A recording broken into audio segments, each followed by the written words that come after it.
Tapos eating panggat. Good morning. Okay. Good morning sa inyong lahat. Happy Sabado po. Ngayon ay papunta na kami sa aming destinasyon para sa weekend na ito. Punta kami sa Utrecht na probinsya ng Utrecht. Utrecht is next to Gelderland. Noord-Brabant, Gelderland en Utrecht. Ja, a little bit. It's a central province. Gutom yarn. Ano na dito? 10 o'clock na po dito. So, we just took our time lang. Kasi ano lang naman, 1 hour lang Took naman. your time, especially easy, of course. So, Because we took our time. When you were getting ready, I was getting stuff ready as well. Wow. Yeah, yun lang yung ganap namin sa Sabadong ito. I hope okay kayong lahat and enjoy kayo sa weekend nyo. Supposedly kahapon nga yung aking operasyon, no? Pero kay na move man next week. So, kaya gala kami today. Pakita ko po sa inyo yung lugar na pupuntahan namin. Super nice sa mga videos and pictures. So, mataas yung aming expectation. Joke lang. Pero anyway, mag-relax lang po kami talaga. And yeah, samahan nyo po kami sa aming gala today. Kita-kita doon. Ana? Wala man. Wala man sa mood akong anak ko.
Andito na po tayo sa city ng Amersfoort.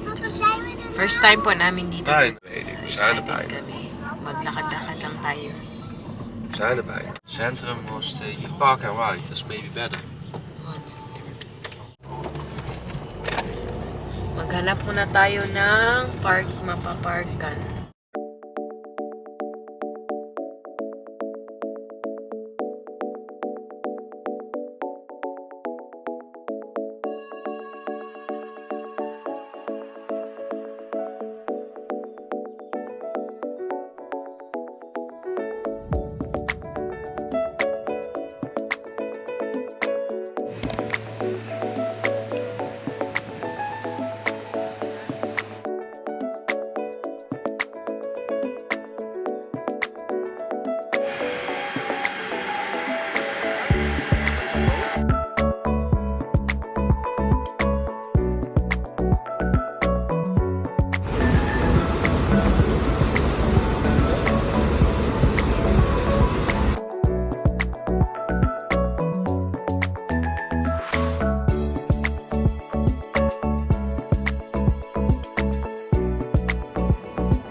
Sa labas ng church, may market dito.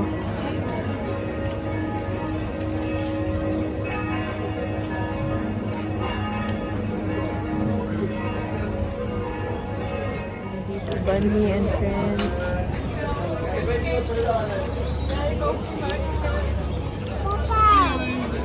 Yes.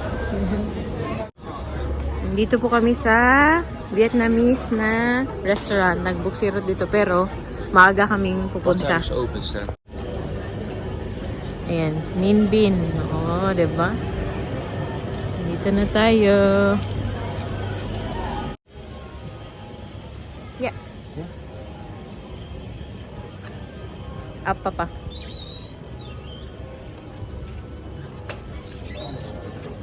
Smells like fall already. Nah.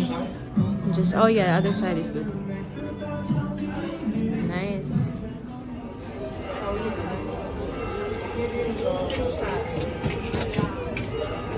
Yan, order kami ng banh mi. Tapos, pho.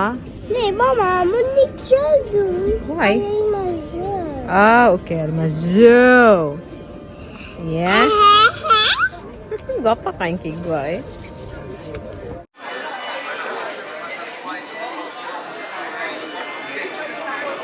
She's making a square dough. Yeah?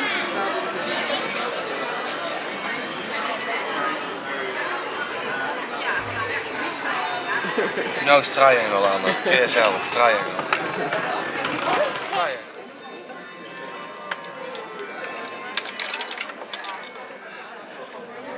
Nice clouds too.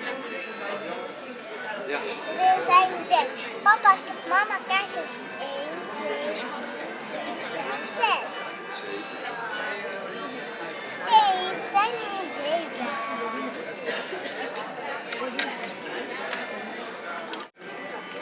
Dat is shoot. From Vietnam. Nou, You wanna ask how much I bought? ik heb hier like 100.000 euro door. 200.000? Hey, 100,000. Dat is weer iets.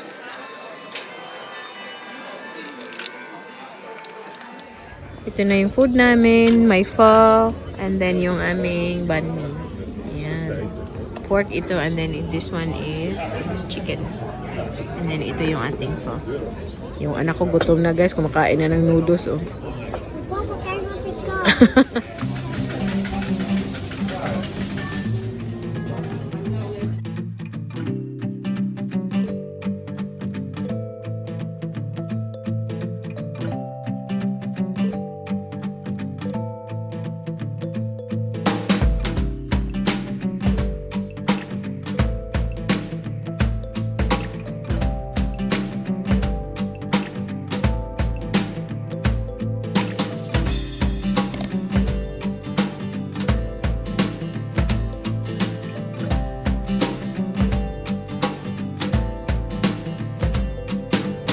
Silang po muna kami. Nasa kami likod ng tower. Ayan ang dalawa. Oh. Ayan yung ating tower. Gusto sana namin umakyat ni Ruth kaso may dala kaming bata. So next time na lang. Maganda sana makita yung view ng city ba. Kanina pa po nagreklamo tong isa. Si Ana.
naman, andito kami sa Utrecht mismo kasi puntahan namin yung Kasteel de Haar.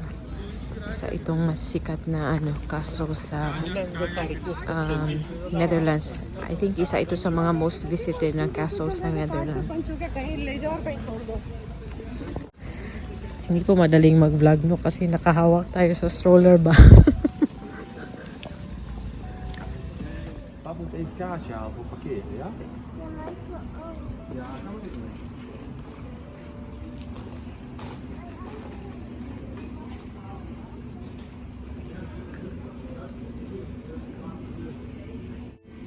Change of plans. Uwi na lang daw kami.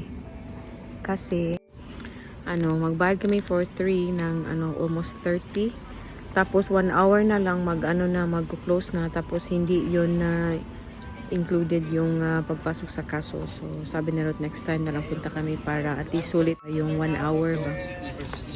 Sayang kasi 1 hour na lang and magbabayad tayo ng ganun halaga. Next time na lang. Ang good mood na yan kasi nakaihi na. Wakan! So, uwi na po tayong Schijndel. Yan na yung aming paggala for Saturday. Zeg jij? Till 5 is Yan. Uwi na tayo. Nagpicture lang kami doon. Sila ni Anna at si Ruth. And pinicturean kami ni Anna. Kami daw ni Ruth. Pero tabingi man guys. Insert ko yung picture dito. Tabingi man. Uwi na kami. Nag-drop by kami sa isang ice, Boeren Ice. It's a farmer shop. Yung mga ice cream na mga farmers. Open your door with that so it can be a little bit fresh air. No, just the door.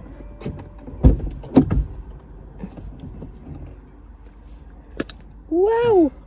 This one is strawberry cheesecake. Yan.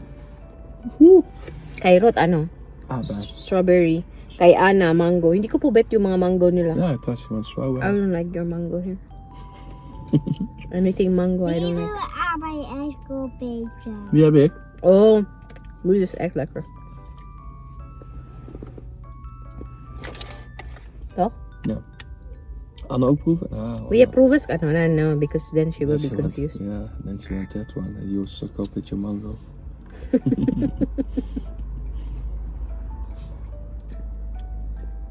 Lekker, oy. This is better than Ben and Jerry's and Haagen-Dazs. I like gusto ko po yung Ben and Jerry's na strawberry strawberry cheesecake na flavor.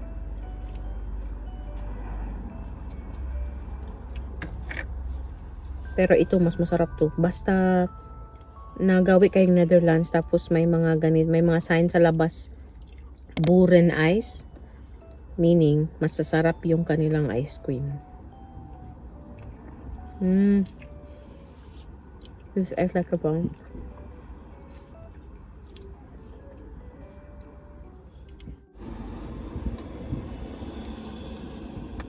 Minsan lang naman guys. Minsan pero nag-ice cream din kami ni Ruth kagabi. Last night we also had ice cream. Was that last night? Or the other night? Last night, not? This one is really nice. Ja, is goed. We need today, Robin. It's so hot today. But yeah, I was telling them we didn't go inside because we only have an hour and then babayad kami ng mga 28 euro. It's not For worth a it. day is good, but for an hour. Next time, balik na lang po tayo dito, no? Please act like okay. Anna, jouw ijs gaat smelten. Doe even eten, hè? Ay, presko ng hangin dito eh.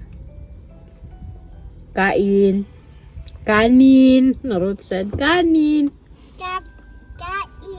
Kain. Is your ice cream good? Yeah. Yeah? Yeah? Ja. Die is echt lekker hoor.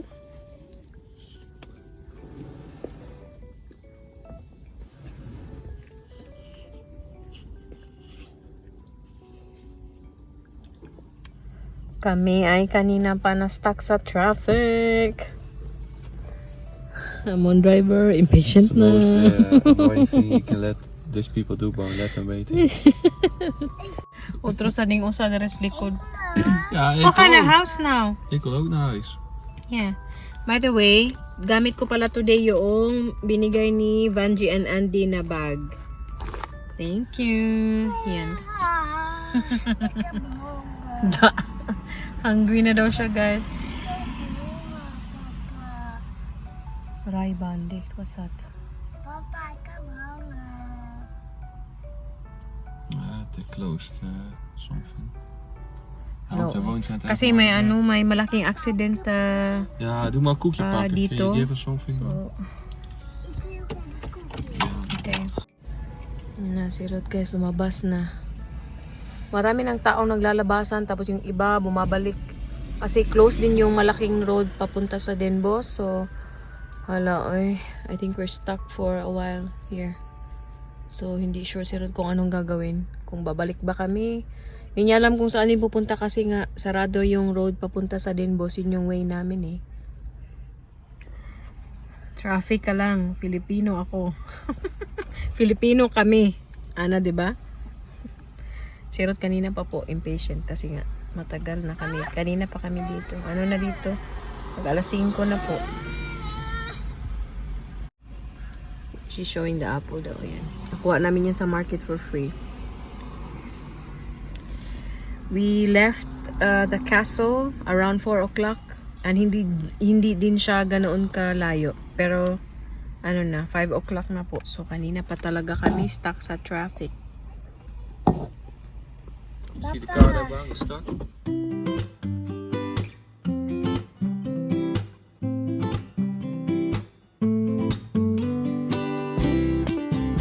Laatste, ja? Okay. Kom maar. Kom maar. Ik heb jij dan, ik als tweede.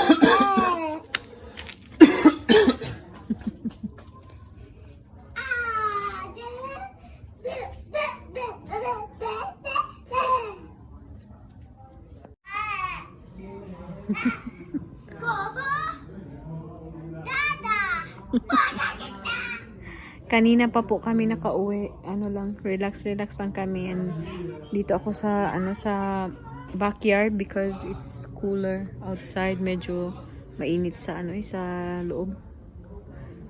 Alam niyo naman wala tayong aircon for now. So dito tayo sa labas. Paano na din po, palamig na. Siguro after 2 weeks, malamig na talaga. And yeah, nag-enjoy naman kami sa gala namin doon sa Amersfoort, and then we drove to Utrecht to go to Kasteel de Haar. Yeah, nasabi ko na sa inyo na hindi kami tumuloy doon. Next time na lang para at least mahaba-haba yung lakad namin doon sa castle ba. And then unfortunately, we were stuck in traffic for quite a while. So buti na lang si Ruth nag-decide na kami tawag dito bumalik, and hindi namin alam na sinara na pala yung where we were stuck. Yun, sinara na. Walang nagsabi kasi, walang pumunta doon na nag-warn sa mga na isasara na lang doon kasi nga it was impassable already. So yun, buti na lang bumalik si Ruth, and then we took another route.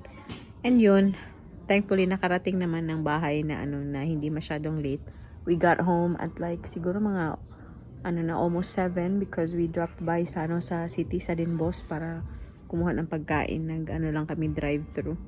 And yeah, yun, eventful naman yung aming weekend, and masaya. Sabi nga ni Mr.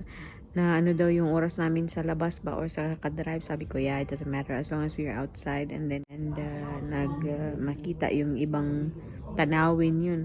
Yun yung importante ba na magkasama, ganun. Nag-enjoy din naman sila. Si Anna din nag-enjoy, although every now and then nagrereklamo siya kasi nga alam niyo na yung bata, yung ganitong age niya, hindi pa talaga sa yung mga city tour, sightseeing. Ang gusto talaga every now and then naglalaro. But yeah, next time hindi ko alam kung kailan pa kami lalabas kasi nga next week hopefully matuloy na yung ating operasyon next week. Tomorrow naman po, punta kami sa bahay ng kaibigan ni Ruth na dito lang. Puntahan natin yung bahay ni Apple kasi magba-barbecue kami doon. So yun, and i-end ko na din po yung ating pa-video. Salamat sa pagsama sa amin doon. And kita-kita na naman tayo sa susunod na video. Maraming salamat. Uy, mush mush babush.